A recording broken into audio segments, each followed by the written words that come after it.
What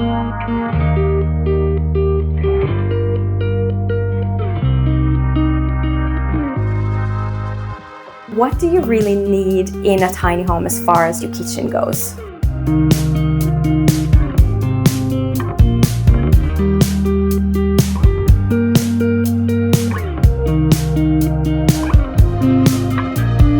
Do you really need a toaster, a microwave, a kettle, an air fryer, an oven, and an induction cooktop? If you want to, yeah.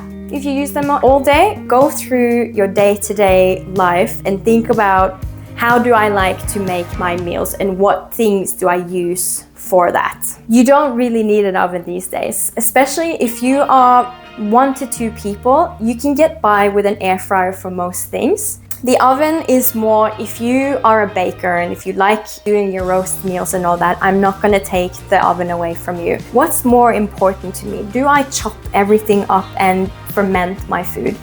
If you do that, you may want to have more bench space and go for a plug-in cooktop so that you can pack that away and then you've got more bench space.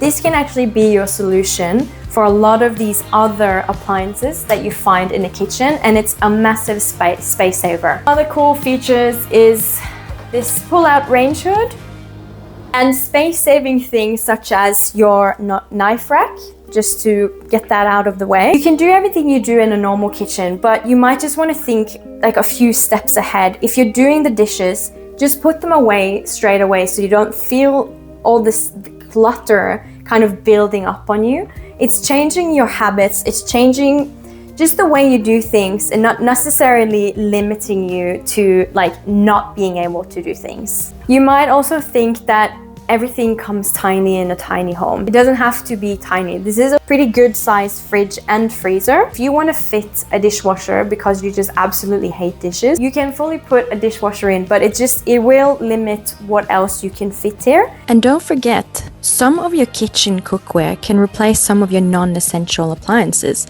Like you can boil your water in a pot. You don't need a kettle for that. You can toast your bread in a frying pan. That way you don't need a toaster. You can also heat your food up in a pot or a pan instead of a microwave, which means that you've just saved yourself 3 appliances and given yourselves heaps of space on your kitchen bench. It really comes down to what kind of habits do you have and what are you willing to compromise on and what is important to you. This is something we ask you very early on in our discovery meeting at Unplugged when you choose to go down the tiny home path.